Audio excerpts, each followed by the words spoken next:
Salut bien-aimés, soyez bénis de partout où vous nous suivez. C'est votre serviteur, le docteur Ben Chama. Avec moi ici, j'ai le prophète Hardy Katanga.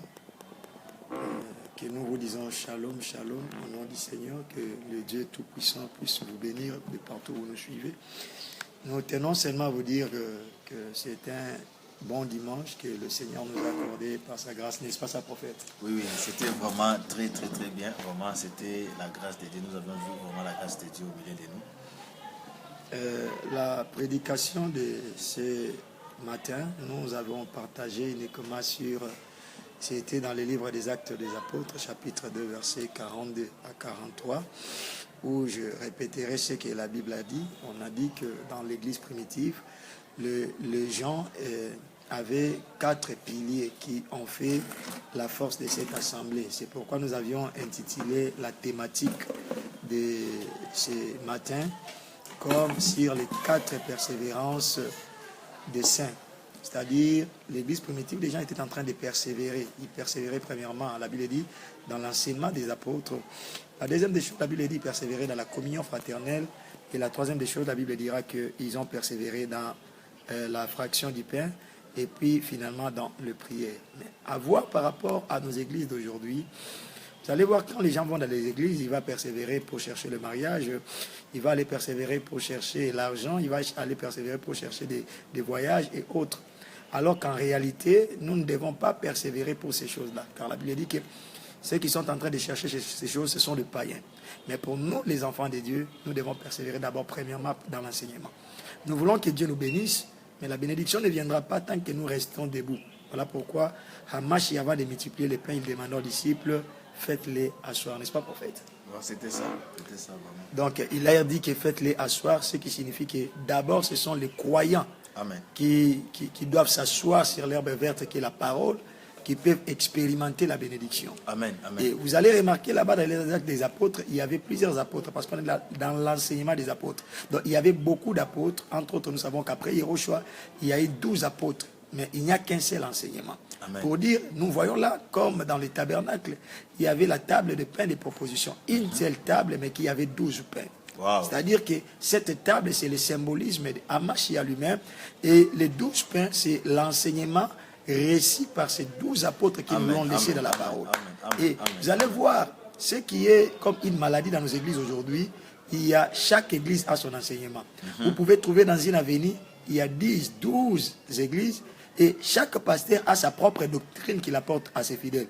Alors que l'apôtre Paul dit dans 1 Corinthiens chapitre 3 verset 10 que personne ne peut poser un autre fondement que ce qui avait été posé, Amen. Savoir Yehoshua. C'est-à-dire que tel que nous sommes là, nous n'avons pas un enseignement à apporter, mais le seul enseignement que nous apportons aux fidèles, c'est ce que nous avons réussi de la part de l'Adonai lui-même. C'est-à-dire c'est lui le socle, les fondements de l'Église. Et tous les fidèles qui veulent être réellement de vrais croyants membres de l'Église, ils doivent d'abord venir à l'Église pour l'enseignement. Je ne dis pas que des enseignements, mais j'ai dit l'enseignement. Wow. Parce que selon nous, l'enseignement, c'est toute une personne. L'enseignement, c'est tout un homme. Wow. Je ne sais pas, prophète, si vous avez quelque chose à dire là-dessus. Bon, vraiment, j'ai béni Dieu pour cette profondeur parce que ce n'est pas partout. Vraiment, c'est une grâce. Je suis son fils, prophète Hardy Katanga.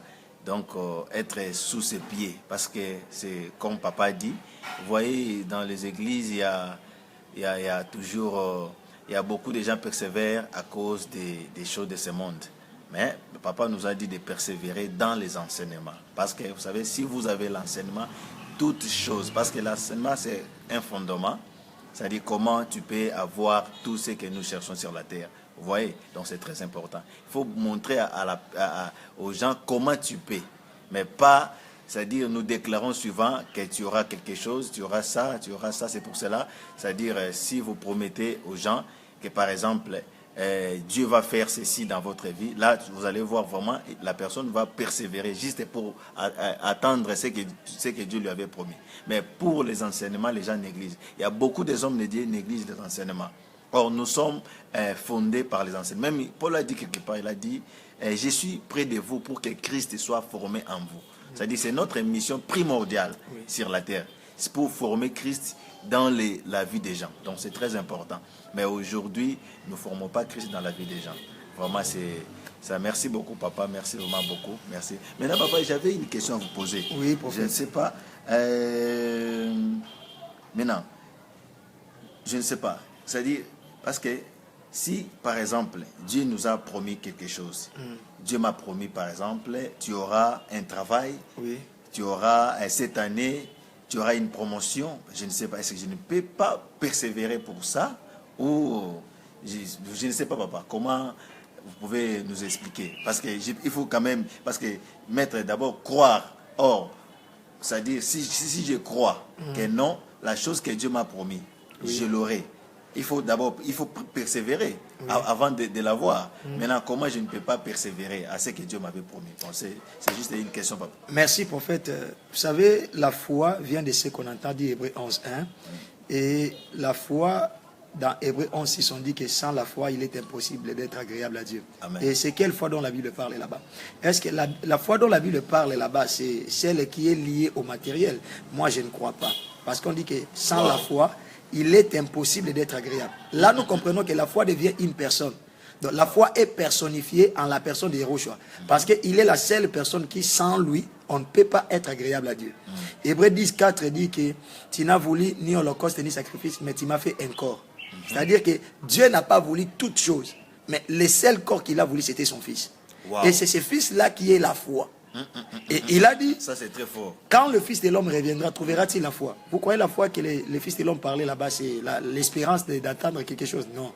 La foi dont tu parlais là-bas, c'est seulement la parole. La parole, comme un grain, doit être sémée dans nos cœurs afin de pousser un germe de vie qui est la personne de Yahushua Mashiach. Maintenant, papa, comment on peut avoir les choses de ce monde si nous n'avons pas la foi?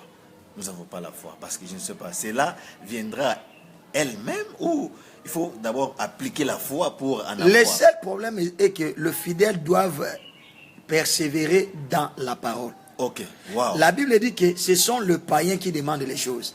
Mais tandis que les enfants de Dieu, c'est leur Père qui leur prépare même sans qu'ils n'aient pas demandé. My God. Donc voilà ça, pourquoi wow. Ce que nous devons chercher d'abord à faire asseoir, c'est la parole. C'est la parole. Quand la parole abonde en nous, la parole elle-même cherchera qu'est-ce que nous manquons pour ajouter. Même au-delà de ce que nous n'avons pas demandé. Amen. Mais vous allez voir aujourd'hui, prophète, je vais vous donner un exemple typique. La personne de Salomon, Elohim lui demande, il lui dit, dis-moi tout ce que tu veux, je vais te l'accorder. Moi, je crois que Salomon pouvait dire à Dieu, j'ai besoin de la grandeur plus que mon père. Il pouvait dire à Dieu, j'ai besoin que tu extermines tous mes ennemis. Mais de toutes ces choses-là, Salomon n'a rien demandé que la sagesse. Il dit, donne-moi la sagesse de savoir bien diriger ton peuple. Or, nous savons dans Proverbe, chapitre 8, la sagesse est un homme. La Bible dit que la sagesse crie par toutes les rues. Comment la sagesse peut crier si la sagesse n'a pas une bouche? Donc, quelque part, vous allez comprendre que la sagesse que Salomon avait demandé, c'est toute une personne. C'est la personne de Yahushua Mashiach. Voilà pourquoi, lorsqu'il était avec les Juifs, il leur dit, vous avez entendu que Salomon avait toute la sagesse jusqu'à discerner les pensées des hommes, mais je vous dis, aujourd'hui, il y a ici plus que Salomon. Pour dire que c'est lui la sagesse personnifiée. Et Salomon, quand il demande la sagesse, ce qui va vous étonner, jusqu'à ce moment ici où nous parlons, existeront des trempes, existeront n'importe qui, mais jamais ils vont égaler Salomon. Ni en richesse, ni en grandeur, ni avec la beauté. Tout cela pourquoi? Parce que Salomon a si demandé ce qu'il fallait demander. Donc, il a demandé ce que le monde ne pouvait pas avoir facilement, mais pour obtenir ce que le monde peut avoir facilement. Amen. Et dans nos prières, très souvent, les enfants de Dieu ne savent pas ce qu'il faut demander dans leur prière. Papa, vraiment, comment, papa, nous demandons des voitures alors qu'il y a des païens qui facilement ont des voitures sans prier. Vraiment, papa. Nous demandons des mariages alors qu'il y a des païens qui facilement se marient sans prier. My God. Alors que si nous cherchons la connaissance qui nous donnera la vie éternelle, quand on obtient la vie éternelle elle-même apportera même la vie terrestre. My God, wow. Voilà pourquoi vous allez remarquer qu'il y a certains hommes de Dieu qui ont marché avec ces dieux-là. Ils n'ont pas cherché toutes ces choses, mais au moment opportun, le Seigneur les a récompensés. Voilà pourquoi il a dit dans Matthieu 6,33, il dit, cherchez premièrement les royaumes et la justice, et le reste vous sera donné par surcroît. Or, mutu soit que son melo qui pas mutu, matabi c'est dépendant na mutu azo pesai. Papa, si qu'on a une lobabo papa, c'est que l'on a comprendre Zali, c'est-à-dire biloko mokil o eza droit na biso. Ezali droit na biso. Mais devoir na biso ezali to demeurer na kati ya malo. To demeurer na lilakisi, oui prophète. Oh my God, ça c'est très fort. Donc ebele siko papa to sali mo bere rebele biso yo. Parce que ngape kuna kamo elekeli ngai na bandeko peut-être ba Hollanda ba kamo vraiment makasi. Parce que to Hollanda mingi ba biloko mokili, mais to tiki connaissance. Tu as connaissance, tu négliger malobanzambe, tu négliger makambo ebele. Mais tu Hollanda biloko mokili. C'est que biloko to Hollanda nzo déjà droit na biso. Ezali droit na biso prophète. Ezaneti mwana mokonzi mboka azo sambela papa bi papa pesanga des gardes corps bata mwananga. Malo azo bosana ke mokonzi déjà lokola mokonzi na souci ya mwana na ye. Asi apesa déjà ba garde corps pour basala nini ba sécuriser. Oh mwana azo sa papa lobi no ke de classe. Mazo bosa ke papa sa prépara ki déjà mbo. Kwa bi mwana ke na classe. Biloko ebele to senga Nzambe bi maneti tozo manquer. Parce que ezali ba droit na biso. Or ceux qui sont comme nos droits sont des devoirs pour Dieu. Mais et l'autre chose là que Nzamba appliquer ba devoir na été vis-à-vis de biso, c'est le fait que nous marchons hors de la parole. Nous n'obéissons pas à la parole. Voilà pourquoi c'est difficile pour que o esengeli tozo. Mais alors que eloko Nzamba zo sengi pa na biso, d'abord que tozo royaume. Or quand quelqu'un a le royaume signifie qu'il appartient désormais à la famille de Dieu. Tout comme biloko nyonso ya famille on a privilège nyonso pesa meli. Et comme il y a azan eloka makasi ya kosala te poizo yango. Ça c'est très fort. Azan effort ya kosala te poizo yango parce que ezali ba droit na ye. Eza ba droit. Tout ce que nous demandons le loko eza droit ko senga ngo te. Ko senga ngo te parce que ça ndingisa. Parents yebi que devoir na ye ezali droit ya mwana. Droit ya mwana ezatanga. Droit ya mwana izalia, droit ya mwana izalata, droit ya mwana izamela. Devoir ya pare izatangisa ye, devoir ya pare izalatisa ye, devoir ya pare izalesa ye. C'est-à-dire ceux qui sont nos droits sont des devoirs de Dieu. Amen. Mais ce que Dieu veut attendre de nous seulement, biso tozwa place na biso ya bana epa na ye. Or, pour tozwa place na biso ya bana, il faut que la parole nous brise, habite en nous. Parce que muto ya fani na l'élacicité. C'est pourquoi on a l'église ebele, ceux qui leader à Koufi, église on a les soleils à soute. Parce que l'église était bâtie sur la personne. Amen. Et non sur les rocs.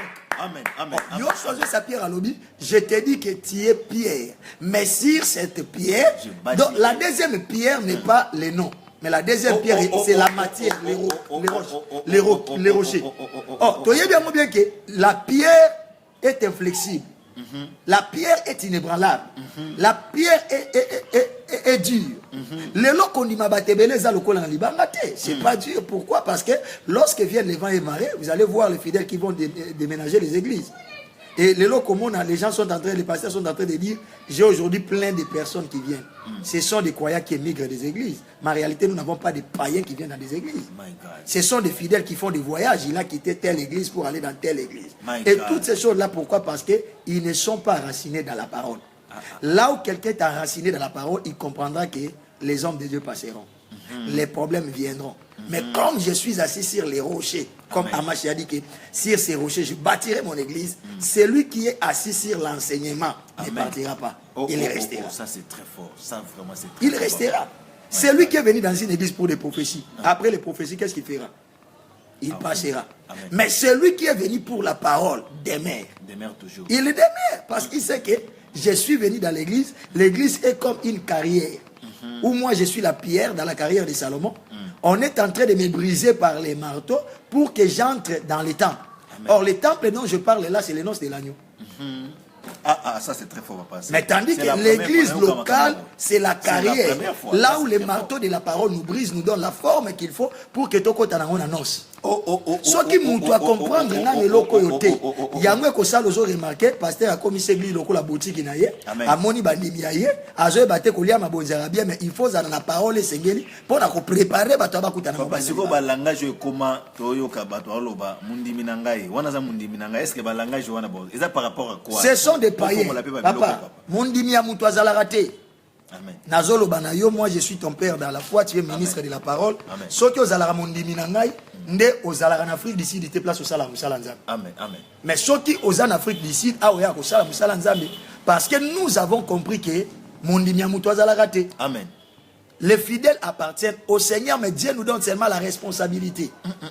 Ça c'est très fort. Homme de Dieu, c'est comme un gérant qui gère dans une boutique dont il y a quelqu'un qui est propriétaire. Amen. Le propriétaire de l'église, c'est Elohim, tandis que l'homme de Dieu n'est qu'un gérant. Or, tout gérant, quand il travaille, il doit rendre compte. Soit qu'il a bien travaillé, soit qu'il a mal travaillé. Ainsi, je suis en train de m'insurger à dire à tous les hommes de Dieu de laisser ce lit que ça vous a courage dans le Bamondimi. Mondimi a mouta la raté. Bandimi baza encore. Amen.